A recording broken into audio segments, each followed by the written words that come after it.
Ladies and gentlemen, look who we have back on the show. Third time is a charm. Bruce Thomas. How are you, mate? Thanks for coming Yay. back. How are you, man? Thanks for coming back. Hi, Dan. Thanks for having me back. It's great. It's good to see you again. It's good to see you too. I think the last time was probably near the end of COVID, back Yeah. when Halo Infinite released. I think we chatted then, and of course Oh, that's right. you were my first ever interview on the channel. If anyone wants to go back and check that out, you'll be watching Yeah. it for Bruce, not for me. Let's just say that. Yeah. Do you own the shades yet, Bruce? No, I saw those advertised too, and I put down there that I want one, but nobody's gotten back with me. What about the jacket? The beautiful jacket. I swear I've seen you in it. I have. I do have that You jacket. do have I'm gonna it. go put it on. You know, you don't have to put it on. Yeah, it's that brown leather kind of. Yeah, do you mind putting on the glasses, the jacket, and just talking to me the whole time? Oh, no, how have you been, mate? How's the release of Black Ops 6? It must be good to get back in there and reprise his character again. He's been a hell of a character. It sure is. I was so happy to see the scripts come down the pipe, and yeah, it's great to be back. For those that are listening, I'm a little bit congested. I'm drinking some tea right now because I was just telling Dan before. I went to London on a promotional trip for this game, and a couple weeks ago, and I came back with COVID. So I'm at the tail end of it, and I'm so that's what you're hearing. So sorry about that, but yeah, it's great. It was just great to step back in his shoes. I mean, Adler is just that Steve McQueen kind of guy who's way cooler than I am, and it's cool to put that skin back on. And you went over to London for press for the game, and then you shot over to Ireland with, what happened over there? Well, we were done with we were there for about 5 days, and then Damon, who plays Frank Woods, Damon Allen, and I decided to hop on over to Dublin because we'd never been to Ireland before, and we're both golfers. We actually spent a lot of time together playing golf. Didn't get to golf on this trip, but we popped on over to Dublin, and we happened to find the last two rooms in this castle named Clontarf Castle on a little seaside village outside of Dublin. And we spent 3 nights there in this castle. It was incredible. It was built in like 1014. Just Shit. insane to think about that. I guess if you're Wow. European, you're used to all that stuff. But for me, that's just Yeah. amazing. And how long were you there? 3 days. Yeah, we were just in Dublin for 3 days, and I came back. Actually, Damon stayed an extra couple, but I had to get back. Um, and then I got to the Heathrow Airport and started coming down with COVID symptoms, and I was like, "Oh my god!" Don't worry, I know But how why you would feel. he? I've had it 5 times, COVID, so I'm a veteran. 5 times. Does it? That's it. And I'll tell you what. The first time it hit me hard, Yep. but it didn't last this long. This time Same. Yeah. it hit me kind of mediocre hard, but it's lasting forever. It just won't get out of my system for some reason. Yeah. It seems to get worse for me, sadly. Um, Ew. Bruce, by the way, so in Black Ops 6, I just saw this. This is you. Did you know this? This is you. They've got your likeness in the game as a character in the Isn't casino that great? mission. Did you know about this? Yeah, I didn't know about it until two fans sent me this That same is shot. hilarious. Yeah, look at that! Look at that handsome guy in the thing. It looks like The Shining a little bit. What's your choice? Poker, blackjack? Oh, I like blackjack. Yeah. I'm not a big gambler though. I remember the first time I went through Vegas. I stopped in Vegas and I spent $40 in a slot machine, and I didn't win anything. And I went, oh, okay, so done that. What do I do now? I'm just not that guy. But I've been with guys who are gamblers, and it can get really fun. I was with this is kind of out of the blue, but I was with Tito Ortiz, the heavy UFC fighter. Right. Yeah, Wow. and we were both at a charity event raising money playing poker, and he sat down at a blackjack table and he made like $5,000 in 20 minutes, and he goes, "Boys, we're going out." So we went out that night and had a hell of a time. Man, I feel like you've got so many stories with so many different people just over I the do. years in the business, and you've had a hell of a career. How do you feel at this point? Hey, I'm doing great. I feel there for the last couple of years it was a little bit light, got light, and now I'm getting back to being busy again. I've got I usually have longer hair. I've got this military Yeah. cut right now because I'm playing a general in a film right now. We Oh, started. It's an Italian story. Takes place in 1982. It's called Winter Harvest, and it's when there was a U.S. general that was kidnapped by the Brigate Rosso, the Red Brigades in Italy, back in 1982, and they kidnapped this U.S. general, and I play a two-star general that was his buddy and also stationed in Italy, and I end up being part of the group that organizes the rescue in association with the Italian government. Um, that and so sounds I'm going back fascinating. over to Italy in a couple of weeks to finish up that film. Well, congratulations on that. Thank you. So I know you're not a gamer. I think you're still waiting for that Xbox to come, aren't you? Um, True. True. I am. how's your opinion changed on gaming over the years since you started in whenever it was 2014 on Halo to now?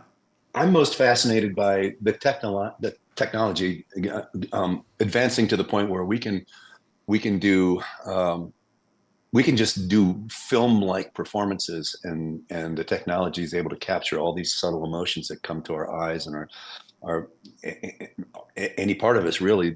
It captures subtleties now that we never had before. We used to do, when I first started actually with Halo and Halo 4 back about, what was that, I don't know, 12, 13 years ago, I think. Um, we used to have to kind of exaggerate motions and make sure that we did very specific movements to make sure that the audience understood what we were doing. But now we don't have to do a damn thing outside of just doing a film performance, and it captures beautifully everything that's going on underneath, all the emotions that come to the surface.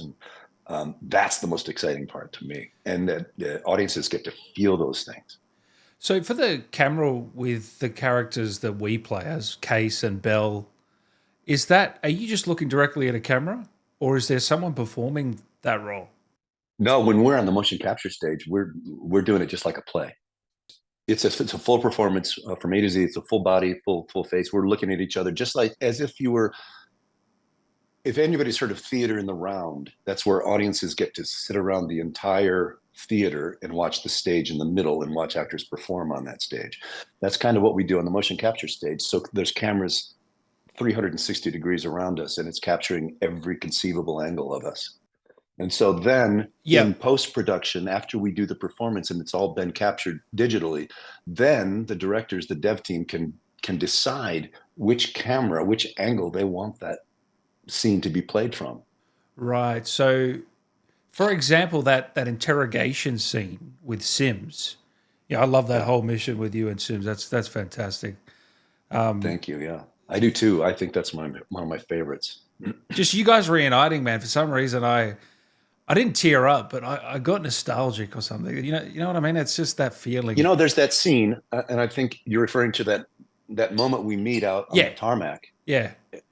And that scene is probably my favorite scene in the whole game. There's not a lot of action. There's not any action. It's just like you just said, you can feel the gravity between these two old friends. There's a lot of space there. We purposely just kind of played that out and allowed us to feel each other. He's unsure of getting back together with Adler because Adler's a loose cannon, obviously. Sims has moved on to his desk job. He's got a comfortable life now. He's outside of all the danger that Adler's put him through in the past. And like when he first meets me and says, I never thought I'd see the devil again. And there's that space of air between us, and I go, how's he look? Was it kind of like that for you and Reggie? Yeah, it Yeah. was. It was a beautiful thing because he came on. We didn't know he was going to be in the game until later on. We kind of shot that towards the end of our year and a half of shooting. Mm. And I was I saw him on the call sheet and I went, yes. And then I got the script and I went, oh, this is cool. This is cool. Yeah, so with that interrogation Case, who we play as, are you looking at, is that anyone there playing that role, or are you just simply pretending that someone's there? We're pretending someone's Yeah. there. Yeah. Yeah. That because there's been other games where someone will actually play that role. So I was just wondering for COD how it Every works. once in a while on the stage, we'll have somebody that does not get into the motion capture gear. In other words, they're not going to be captured digitally by the system. But if we need a point of reference to look at Case or something, we'll have an actor stand in for Case, Yeah. just so we can have someone to play off of, as if you're there. But otherwise, no, we just kind of we have to imagine him being there, the player being there. Did this game feel different to Cold War in any way? Besides the fact that obviously the first game was riddled with COVID and you had to do a lot from your home booth. I know that. You've probably still got the home booth, yeah? I do. Yeah. Yeah. No, well, yeah, that was a big disappointment during Cold War, is that we only got 3 or maybe 4 sessions of motion capture in before COVID hit. And then it was up to the animators to finish the game after that. We didn't have much of a chance to do anything on stage. So yeah, aside from that, we got to experience the whole arc of the story on stage this time, which we loved. We all loved, obviously. The difference is, rather than me being the central narrator of this story, it's Troy Marshall, and he brings a whole nother coolness to this thing. Ilan, who plays Troy, was fantastic to work with, and again, a veteran actor, a beautiful performer, all that really good on-camera work people would know him from. And as far as that goes, the whole cast, Ivy Eisenberg cast the entire cast with wonderful actors. And I think that lends a gravity to the story. It's just everything is played out so real. We've got to shout out Ivy. She does a hell of a job on the Call of Duties casting. She sure does. She's fantastic. She's a huge supporter of all of us. She's always got our back. Did she cast you in Cold War? Yes, she did.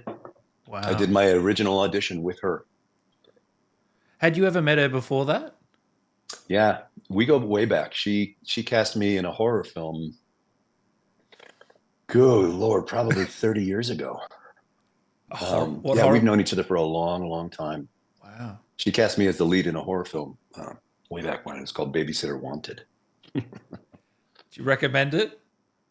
Yeah, it's fun. Yeah. It's pretty brutal. I play a father whose son is Satan. He's a 6-year-old boy who's Satan. Okay. And so he eats human flesh. Oh, wow. And so in order to keep my son happy, I start hiring babysitters, local babysitters in this rural town.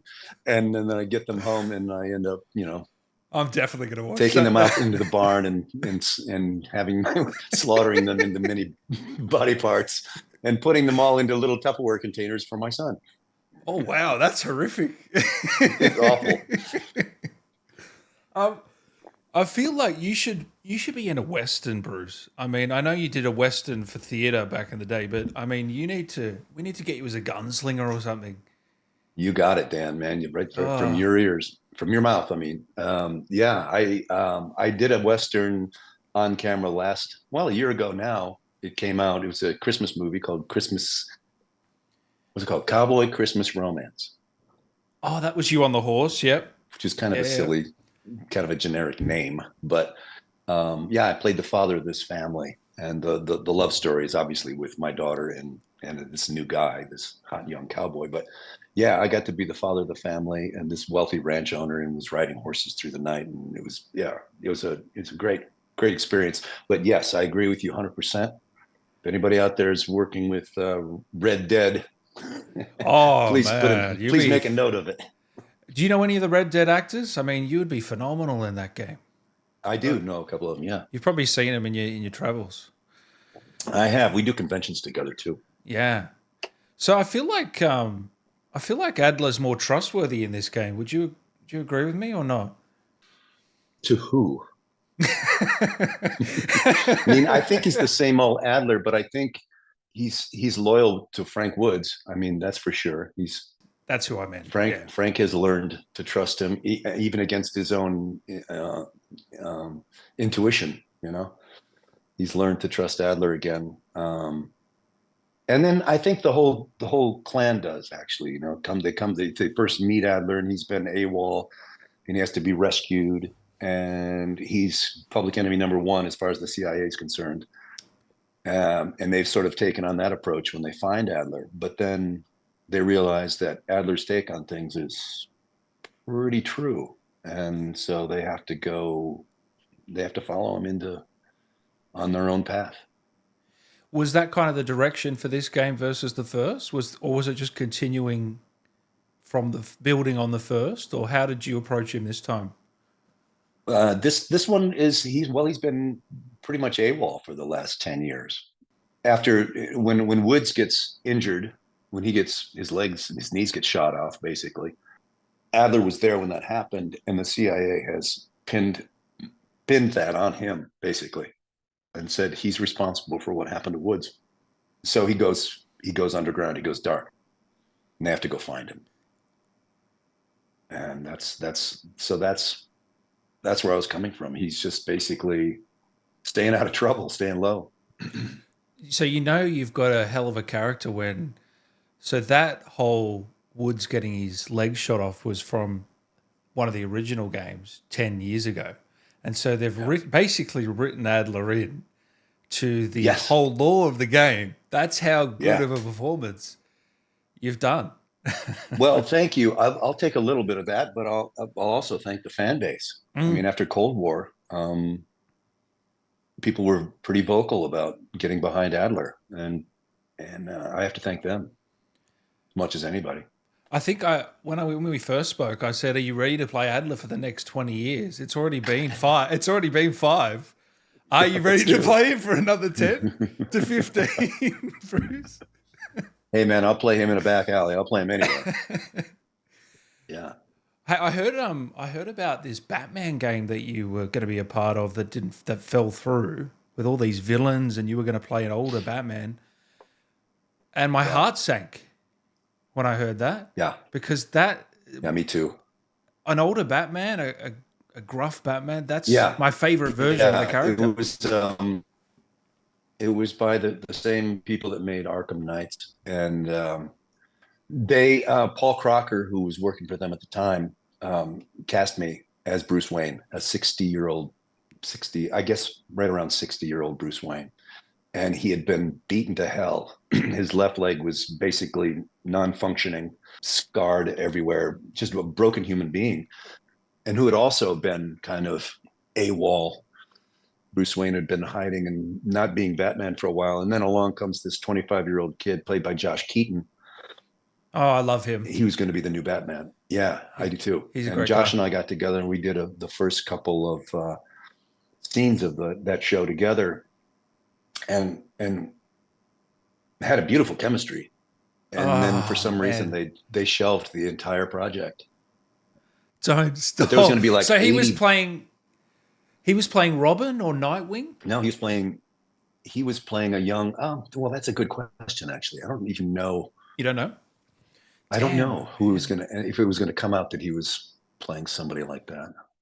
I just know he was a young 25-year-old guy who Bruce Wayne was going to have to mentor. And we had this great scene where it was back and forth. I was showing him how to say, "I'm Batman." Oh. And he wasn't getting it right. And I'm getting on his ass going, "No, I'm Batman. I'm Batman." And he'd try it again. And I go, "Ah." Oh, man. It was a really funny but poignant scene. So this happens a lot in gaming. They just shelve products and concepts, and they always... Yeah. So how do you bounce back from that? How do you pick yourself up from that? No, seriously, because that's got to be kind of devastating a little bit. That was a heartbreaker. Having played Batman on screen, I was chomping at the bit to get a chance to do it again. Even if it was in that sort of supporting role of being Bruce Wayne, who's, mentoring the new young Batman. If ever I get a chance to play Bruce Wayne or Batman, I'm there. But yeah, that was a blow. That was a hard blow. That was It took a while. You're absolutely right. These things are, so people don't understand about actors too. Even when we audition, if it hadn't got to the point of me working with Josh, even auditioning for the role, we invest so much of ourselves personally from our heart into these things, especially in my case, having already played Batman. But then when it's pulled from you, there's a grieving process. I've learned to be able to do it fairly quickly over the years. Otherwise, it just eats you up. Does it happen that often? More often than you'd think. Like I've auditioned for a couple of things in the last year that I was really hoping to be a part of. Didn't hear another word after that. So yeah, each one, I'm the kind of guy too that doesn't take things lightly. I tend to put a lot of effort into these things when I decide to do something. And so when you don't hear anything, that silence is deafening. And it's, you can't take it personally. You have to learn not to take it personally. Did you take it personally back in the day, or when you first you did? Oh yeah. It leads you to drink. No, seriously, really? Sometimes. So I shouldn't say that. No. Never use that as a crutch for sure, but it can drive you crazy. So have you had to seek counsel or anything like that? Like, have you had to? No, it never gets to that point. Okay. But I'm a true proponent of therapy. Don't get me wrong. I've had plenty of therapy, but not for that reason. I think everybody should go through therapy and figure out what makes them tick.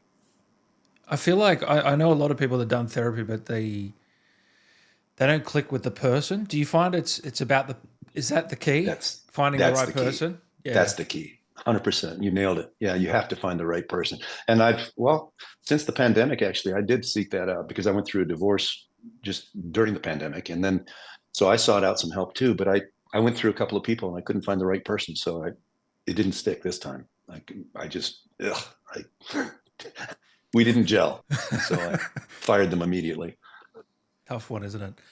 We've got some fan questions here from the lovely fans of yours and mine. First one, Just Vincent. Do we still have a job to do? I hope so. Because I love doing my job. Yeah, I think I don't see I see Adler having some more things to do. I don't know, it's just my gut feeling. I have nothing to announce. There's nothing. But of course he does. I'm just sitting here hoping that he's got more to do. I want to see him take on Menendez. That name's been floated around. Corby, Adler, what's your favorite music genre? Bruce and Adler. I wonder if you two line up. Do you two line up, you reckon? Well, I think Adler's I think Adler's probably stuck in the 70s. He's one of those guys that's probably stuck there pretty good. Although I can imagine when you get into the 80s, Metallica became part of his thing. But any of the classic Sabbath rock stuff would be Adler. For me, Bruce, I love music. I play guitar and I love music. In fact, I just went to a jazz club with my son and his girlfriend here in LA. Oh, nice. At the Baked Potato, and saw Bob Reynolds play. He's a fabulous jazz saxophone player. I go anywhere from jazz to rock to I listen. My favorite radio station in town is the Young Person's Campus radio station. I just love to keep up on all the new indie stuff that's coming out. So how often do you play? Stuff I love. Oh, I have 5 guitars here that I just sit down and wherever I just pick one up and start jamming. Start jamming. Yeah. You ever in a band or anything? I was in a band in Hollywood back in the 90s. So I got to live out the actor's fantasy of being a rock star for a minute. We played the Roxy and the Opium Den and a bunch of little places around Hollywood. So I got to be on stage and do that. Yeah, that was really fun. Do you ever think about going back and trying to do something again? Nah. No? Nah. No, I fantasize about it. when I play here, I'll go out on my balcony. I'll just play for the neighbors, but I'll have headphones on. They can't hear a thing that I'm doing, but I'll pretend that I'm playing for them. Just a time thing, or because you seem very passionate about it, Bruce? I am. Actually, Damon plays drums. You could talk to him about that. He's got a whole history of music too. And every once in a while, I fantasize about strapping on a guitar and sitting him behind a kit. And he's in the kit, and who's going to sing from the cast? Who'd be the singer? Let's see. Who'd be the singer is Karen David, who plays Sabati. Yeah, I was going to say. Yeah, she's had albums. She's had a good little music career of her own before she became a working actress. And you met her on this project? Yeah. She's an incredible human being. Yeah, she's fantastic. I love her to death. Do you want me to pass anything on? I'm having her on in a week. Oh, you are? Yeah. Just give her my love. Every breathing moment I have with her is a joyful one. Was Fally, not a question, but a thank you, Bruce, for portraying Call of Duty's most iconic character to date. That doesn't get old. No. Joseph. Thank you. That's very sweet. If you had to make a choice, would Bruce be Adler's friend? Ooh. I don't know. I tend to think not. Only because I've known a couple of guys that were in covert operations in the military. Oh, wow. They're a different breed, man. They are truly a different breed. And I'm thinking of one that I know that he was such a loose cannon that I had to part ways with him. That's just how they're made. Yeah. Just in emotionally, or in what way? Yeah, they were just loose cannons. He was just a loose cannon, particularly. He would purposely poke the bear all the time, nonstop, no matter what it was. Just conflicting, wanted to everything to fight, and everyone wanted to, yeah, trying to raise hell. Yeah. And then, got into some conversations as well about things that aren't usually spoken about. I don't want to go into more detail than that, but he told me things that I didn't really want to know. Yeah. What was it like shooting with Reagan for Cold War from John? Now, I don't think he shot with Reagan, but I think he means the Reagan scene from Cold War. I'm trying to think of Jeffrey's last name, but Jeffrey played Reagan in Cold War, and it was the first time I had met him. And we had the table scene that we did with Woods and with everybody there. And my God, we did a rehearsal, the first read through, and we just dropped and looked at each other and went, "Oh my God!" It was as if Ronald Reagan was sitting right there at the table with us. It was so good. Cool scene too. You've obviously seen it. You've seen it, haven't you? Yeah. Yeah. Just comes out so well, don't they? The team do a phenomenal job on the graphics and everything. Yeah. Oddly, this film that I'm doing now in Italy, there's a Ronald Reagan scene, so I'm really anxious to see who plays Reagan on camera. That's what I wanted to ask you. If it wasn't you, who do you think would play Adler in a live action? Somebody living, obviously. I always think of Steve McQueen, somebody like that. But I mean, I think the clear choice would be somebody like Brad Pitt, who would be so physically similar. And he's obviously got the coolness. Yeah. Somebody like that. Ryan Gosling could play him really well. Ryan Gosling, yeah. He's a versatile actor. Yeah. When recording the zombie multiplayer lines for Adler, do you get to ad-lib at all? That's from Ewan Craig. Yeah, we do. We have a lot of fun. Do you? Yeah. That's good to hear. There's so much fun. First of all, 90% of it, well, more than that, the majority of them are not ad-libbed. It's all written, and Treyarch does such a great job writing those things. They obviously have a great time doing it. I can't even imagine being in the writing room for those, but they're a hell of a lot of fun. It's sometimes hard not to just burst out laughing in the middle of one of them. And well, it actually happens. And then it'll inspire me to roll into something else. And then I'll get the voice director and everybody who's in the booth, laughing, and then kind of goes from there. But we have a good time. Sometimes I'll push it so far that they'll look at each other and go, "Can we use that? I don't know if we can use that." And sometimes they go, "No, I don't think so. I think that's too far."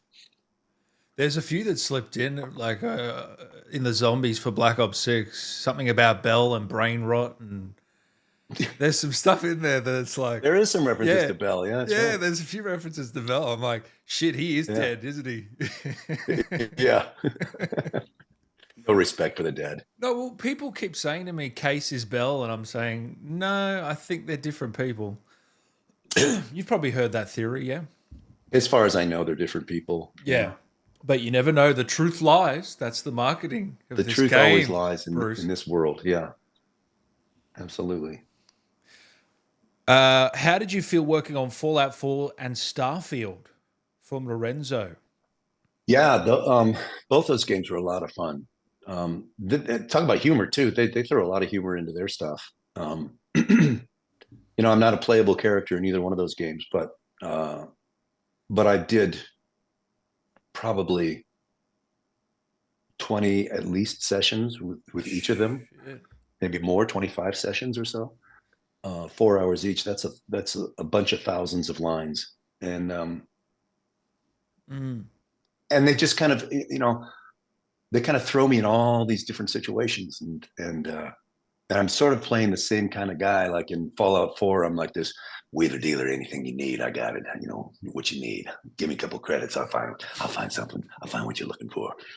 One of those guys. And so I get to be, they throw me in all these situations all throughout the entire open world. And so you never know when you're going to stumble across me, that's a lot of fun. Is it bad that I recognize you straight away, Bruce? When I played it, I instantly, that's Bruce. Oh, that's great. No, I'll take it. That's good. But I couldn't message you because I had you blocked on Instagram. Oh, yeah. For those that followed me for a while, he's referring to when my Instagram got hacked. Yeah. Yes. Which is an ugly, ugly thing. There's some criminals dickheads got a hold around, of my thing. They tried to turn me into a crypto site, and fortunately, I was able to get it back. But some of my friends, like Dan, got messages that didn't make any sense, so they ended up blocking me, which is good because you could have been hacked as well. Horizon Forbidden West. What do you remember about that, Bruce? Because that's a hell of a game. Did you get to work with Ashley Burch on that one? I did. I worked exclusively with Ashley. It was just she and I. She's fantastic on the motion capture stage. Yeah. Yeah. Yeah, and I play this kind of a cult guy out in the middle of the forest who's kind of gone off the deep end, a la Brando and Apocalypse. One of those guys, and he keeps talking to himself about how he's going to change the world, and the whole world revolves around him and his philosophies and his religiosity and all this stuff. And then she stumbles across me, and we end up having a conflict. But yes, it was just she and I. I'm pretty sure I remember killing you in a boss fight. Yeah. Is that right? Yeah, I didn't want to say that, but yes. Spoiler alert, yes. Oh, is that any different over there? Is that because that's Sony game? Is there anything? It was just a different stage, but it was just a different stage. Yeah. Yeah. Yeah. No. Yeah.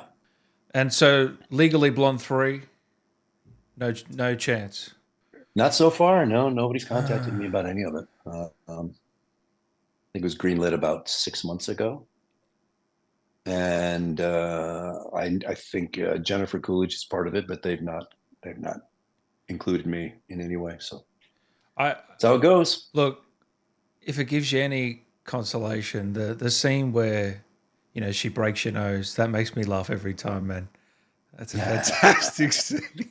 Oh, listen, I get so much mileage off of that. I mean, a lot of people love that that scene, and a lot of people think that that was their favorite. Well, tell me that that's their favorite thing of the whole first Legally Blonde. So, hey, man, I get a lot of love and a lot of mileage off that. So I'm happy. However it turns out. Do you still remember shooting it? Like, do you remember shooting that Sure, scene?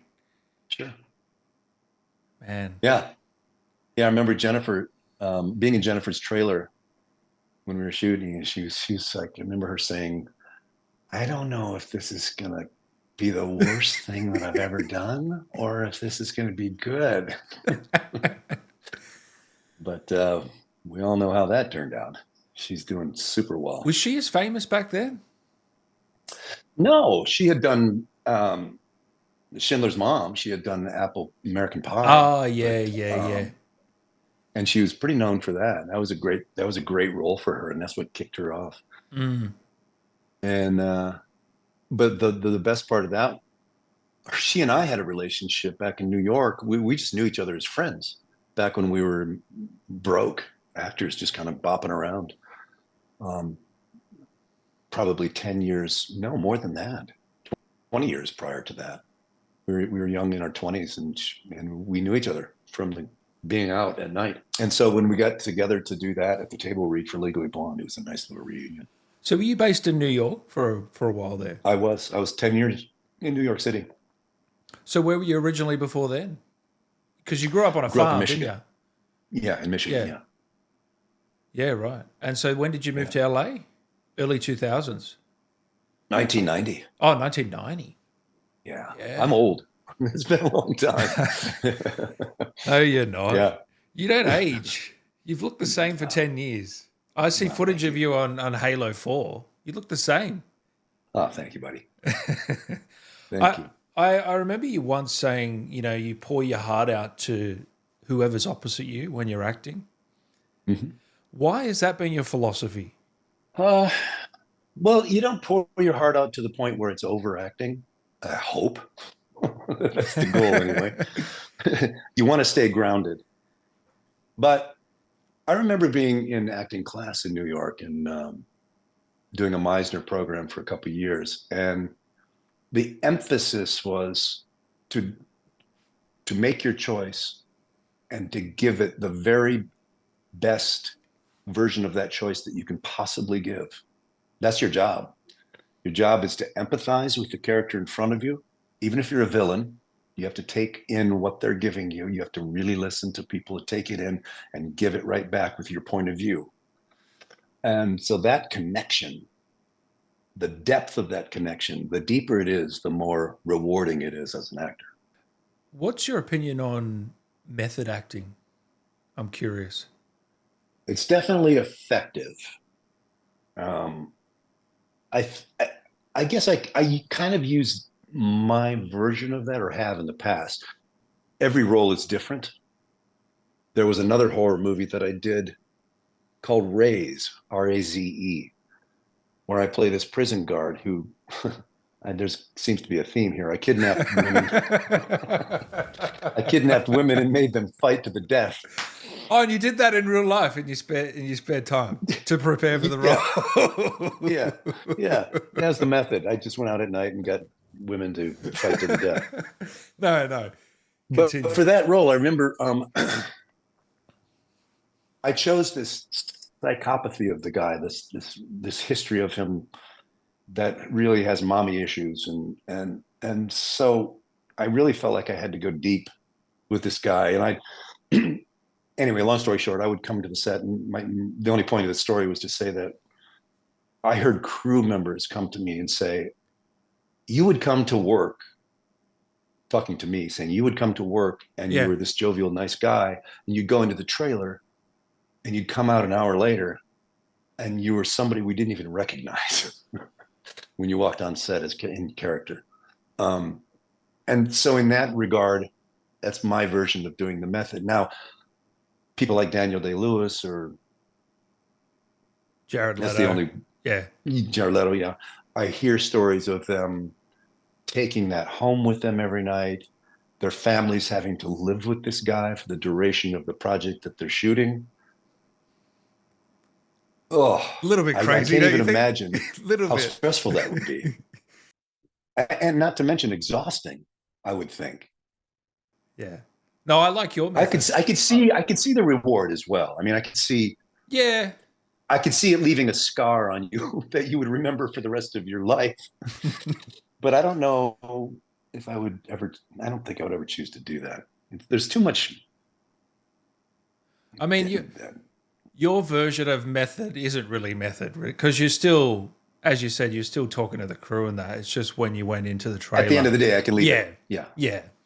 But I know what you're saying. It is good to step into it. Do you find, playing all these characters over the years that you kind of understand people around you in your real life more, like better? Just by kind of learning the different psychologies of the characters that you've played. Yeah. Yeah. Yeah, that's insightful. Yeah, I do feel that I'm more sensitive to people. You also have more patience with people. Mm. At least I do. I can see if somebody's having a horrible day, I can see it. Even if I don't hear them speak, I can see it. And so you give them space, you talk to them in a more sympathetic way. You maybe even open yourself up to them. I do anyway. No, I do the same thing. Because you're more sensitive to things. I do the same thing. So in an alternate universe, Bruce, you're a marine biologist? Yeah. That's what I was in college. Yeah. I wanted to be, but then I got up into chemistry and physics and all that, and I went, ugh, I don't know, I can't do it. What does that even entail, that job? How did you even think about getting into it?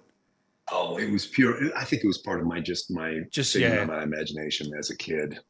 When I grew up, we watched this show called The Undersea World of Jacques Cousteau, and he was, every week it was going to different exotic locations and scuba diving and seeing all the different animals under the water and advocating for the life and just showing the world what this undersea world is all about. And I just fell in love with it. My sister and I used to play Jacques Cousteau when we were kids in the living room, like we were scuba diving under the table. And so I kind of took that into college with me, and I went, I think it was just part of the richness of my imagination. Did anyone else in your family get into the business or was in the business? As in acting? Entertainment? No. Yeah. No. Only you? No, not a single person. Wow. My grandmother on my father's side was from Kentucky, and she was a singer. She could sing old hillbilly songs. That was it. Could she yodel? Yodeling? I don't remember a yodel. No, she used to sing the little hillbilly songs. You don't hear much yodeling anymore, do you? do your kids want to get into the business like Dad or not? My daughter does not. My daughter's got a great career in the art world. She's one of those rare people that got an art history degree and is actually using it. Wow. Well yeah, done. She's a partner in a gallery here in LA. And awesome. my son started modeling back when he was a kid, and then got away from it, but then picked it up again when he was a teenager. But then he had some success in Europe on stage with Amani and Amiri, and then some other brands where he was walking shows for them in London and Paris and Milan. But then about 5 years ago, he, much to his own surprise, just started watching movies, and he was dating someone at the time who was auditioning, putting herself on self-tape. And so she would ask him to read opposite her. And when he started doing that, he started getting a feel for it. And he more than that, he started critiquing her and saying, try it this way, try it that way. I can see where you're just a little bit off. So it sparked his interest, and then asked me what movies for him to watch. And so I gave him a list of hundreds of classic movies. Can you give us a couple off the top of your head that you recommend? Well, anything John Cassavetes films. I go back, way back to anything Jack Nicholson ever did. All the old 70s, but French Lieutenant's French Connection, I'm sorry, French Lieutenant's Woman too, but any of all throughout the period of the early 70s, mid 70s, there was some fantastic filmmaking. Steve McQueen, Bullet, all those. Anyway, he started checking those off one at a time, and he's really, really fallen in love with the process. And so I said, well, listen, if you want to try this, I don't want to be the guy. I don't want your dad to be the guy that's going to show you, or I don't want you to rely on me, put it that way. And so I hooked him up with a really good teacher here in LA. And I said, I'm here for you whenever you need me. And in fact, to this day, I work with him on his self-tapes. Whenever he sends one in, I'm reading opposite his character when I do a self-tape. But he's got his own teacher to help bring to the surface objectively stuff that he's good at. Do you find yourself going, he can't do any wrong type of thing as a dad? Do you know what I mean? No, I wouldn't say that, No? but I will say that he's got such a good head on his shoulders mentally. Like he's in such a good mental place. He's way ahead of me at that age. Because I had issues growing up that I had to deal with in therapy, like I told you before, that I had to straighten out as a young man, that were getting in the way of me being a good performer. And I think the way he's been raised, he's got a much clearer head and a much more balanced approach, outlook at life. And so what he brings when he commits himself to a person is real and it's authentic, and there's nothing in the way of his ideas. It's really nice to see. But I'm helping him along. So I can't say, I won't say that he can do no wrong, but I'm helping him. No. I mean, being an artist is a lifelong pursuit, constantly trying to get better. Do you see yourself in him when you're doing those, when he's doing those self-tapes? Like, Yes and no. I can see some things. Yeah. Yeah. A lot of people will say he's a young me. Yeah. But from what I see, he brings also all this other stuff that I could never do. I'm having a son next year. Nice. Me and my wife. Yeah, our first. What advice would you have for me? Congratulations, first Thank of you, all. man. Your life is going to change, whether you like it or not. Your life is going to change 100% as soon as that little child is born, and it's going to be for the better. Yeah. I personally, I lost friends, single friends. Yeah.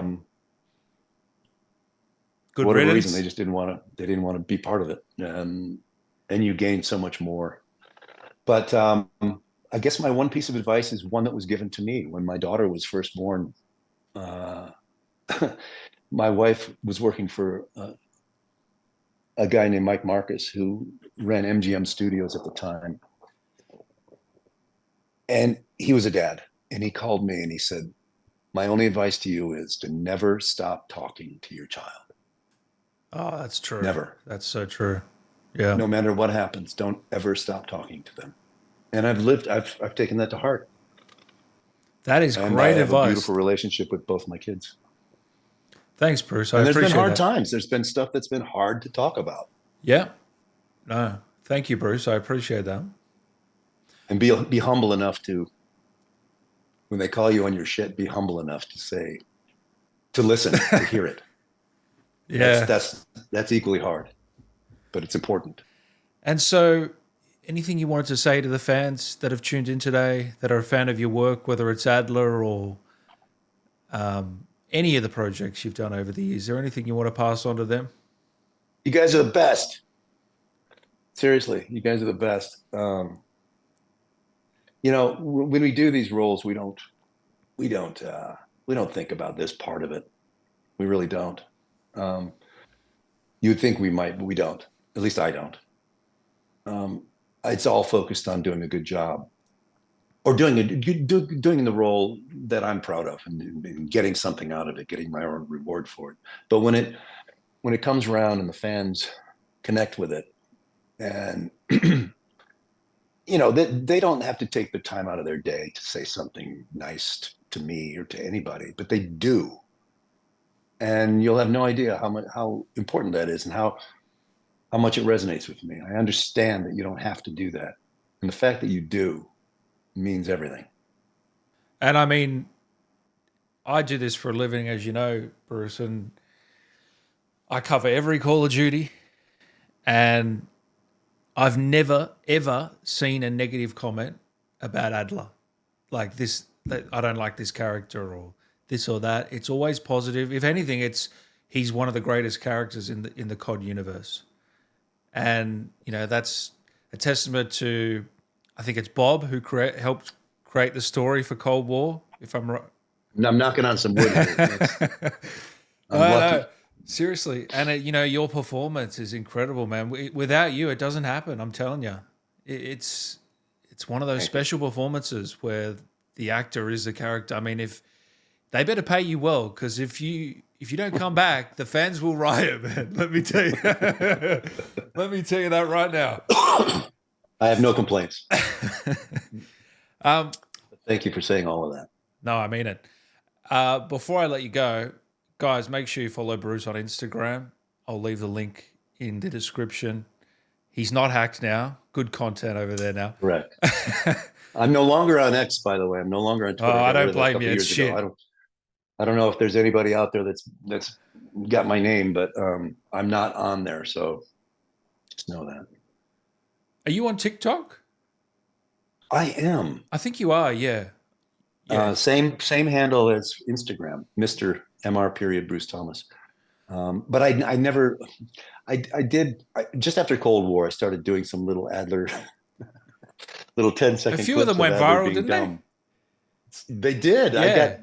I got like 60,000 followers after like doing the first 4, and then I just I don't know.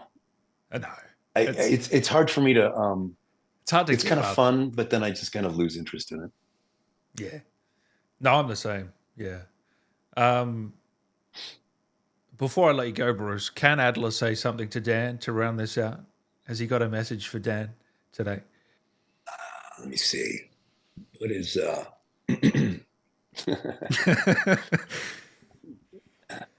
what would Adler say to Dan?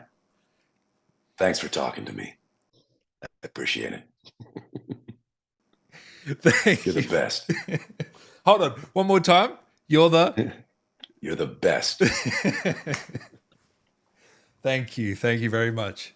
I think I might be the only one in the world with that audio. Adler saying you're the best. I'll take it.